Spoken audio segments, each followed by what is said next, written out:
Kevin lernt das Kochen. Kevin ist 20 Jahre alt und wohnt in einer kleinen Stadt mit seinen Eltern. Er studiert eigentlich Maschinenbau, hat aber ein neues Interesse entdeckt: das Kochen.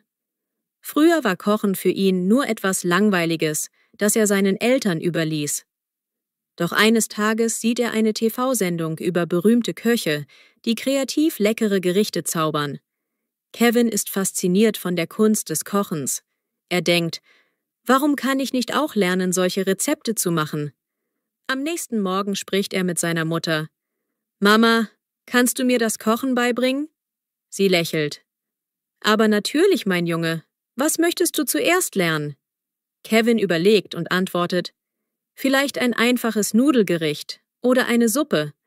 Ich möchte mit leichten Gerichten anfangen.« So beginnt sein Kochabenteuer. Zuerst lernt er die Grundlagen: wie man Gemüse wäscht, schneidet und richtig würzt.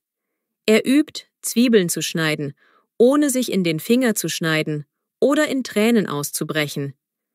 Seine Mutter zeigt ihm, wie man einen Topf Wasser für Nudeln richtig salzt und dass man die Nudeln rechtzeitig umrühren muss, damit sie nicht zusammenkleben. Kevin staunt, wie viele Kleinigkeiten zu beachten sind. Er versucht dann, eine Tomatensauce zu kochen. Er schneidet Zwiebeln und Knoblauch, brät alles in etwas Öl an und gibt passierte Tomaten dazu. Später würzt er mit Salz, Pfeffer, Oregano und ein wenig Zucker. Als er probiert, ist es ein bisschen zu süß, also gleicht er es mit mehr Salz aus. Seine Mutter nickt zustimmend. So ist das Kochen. Man muss oft abschmecken und anpassen. Das Ergebnis ist eine ganz passable Tomatensauce, die er mit Spaghetti serviert. Seine Eltern sind stolz. Mit der Zeit wagt er sich an andere Gerichte. Er schaut YouTube-Videos über leichte Rezepte, liest Kochblogs und experimentiert. Er kauft sich ein kleines Kochmesser, das gut in der Hand liegt. Seine Mutter staunt, wie motiviert er ist. Kevin probiert ein Hühnercurry, das ihm sehr gut gelingt. Er brät Hähnchenstreifen an, schneidet Paprika und Zwiebeln und mixt Currypaste mit Kokosmilch. Das schmeckt schon recht professionell. Seine Freunde kommen eines Abends zu Besuch und er serviert ihnen sein Hühnercurry mit Reis. Sie loben es, was Kevins Selbstvertrauen stärkt. Nicht alles läuft glatt. Einmal verbrennt ihm das Fleisch, weil er zu lange telefoniert, während der Herd an war.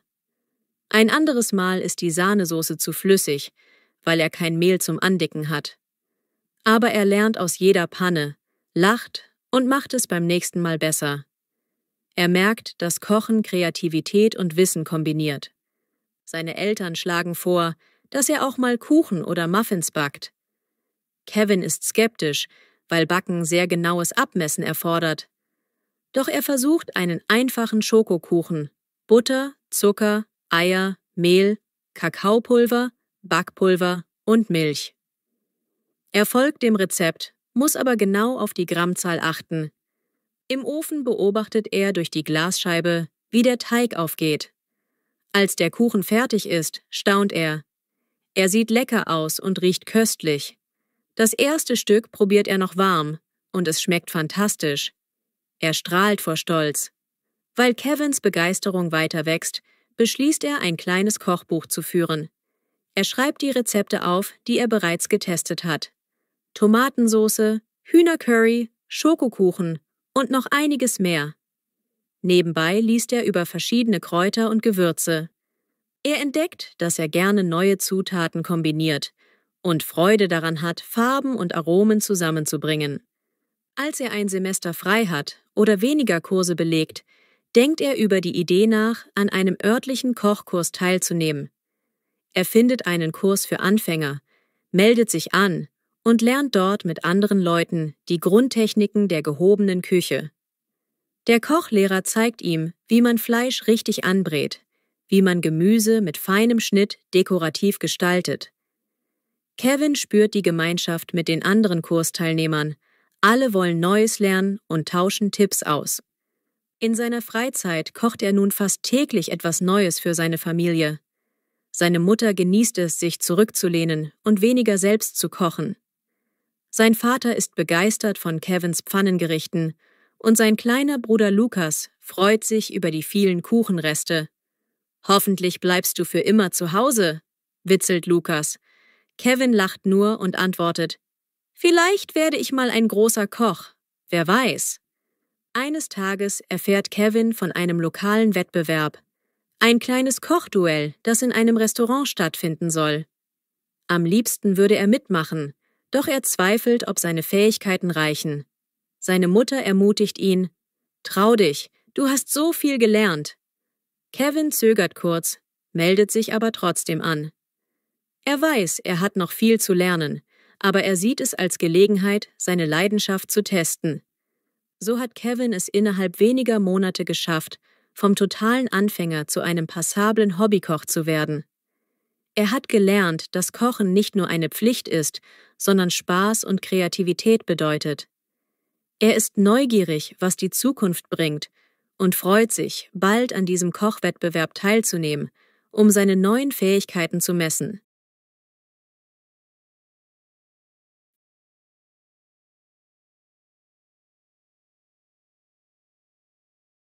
Kevin und der große Kochwettbewerb. Kevin ist 20 Jahre alt, studiert Maschinenbau und hat vor kurzem das Kochen für sich entdeckt. Im letzten halben Jahr hat er fleißig geübt, Rezepte ausprobiert und sogar backen gelernt. Jetzt steht ein großes Ereignis an. Ein lokaler Kochwettbewerb in seiner Stadt. Jeder Hobbykoch darf teilnehmen. Kevin ist nervös, ob seine Fähigkeiten reichen. Seine Freunde sagen, »Mach doch mit, wir glauben an dich.« Schließlich füllt er das Anmeldeformular aus, bezahlt die kleine Teilnahmegebühr und hofft, dass er zumindest ein gutes Gericht abliefern kann. Der Wettbewerb findet in einer großen Veranstaltungshalle statt. Mehrere Kochstationen sind aufgebaut, jede mit Herd, Arbeitsplatte, Schüsseln und Besteck. Kevin muss seine eigenen Zutaten mitbringen. Er plant, ein Menü zu zaubern, das aus einer einfachen Vorspeise, einem Hauptgericht und einem kleinen Dessert besteht. Er hat sich für eine Tomatencremesuppe als Vorspeise entschieden, Hähnchen in Kräutersoße mit Reis als Hauptgang und einen kleinen Schokokuchen als Dessert. Das sind Gerichte, die er schon oft gekocht hat und gut beherrscht. Am Wettbewerbstag steht er früh auf. Er sortiert alle Zutaten in eine Kühltasche. Tomaten, Zwiebeln, Kräuter, Hähnchenfleisch, Mehl, Zucker, Eier, Kakaopulver und so weiter. Er ist etwas zittrig, weil er nicht weiß, wie stressig es wird. Am Ort des Geschehens meldet er sich an, bekommt eine Schürze mit seiner Teilnehmernummer und stellt sich an seine Kochstation. Er sieht die anderen Kandidaten. Manche wirken sehr erfahren, andere haben teure Messer und schicke Uniformen.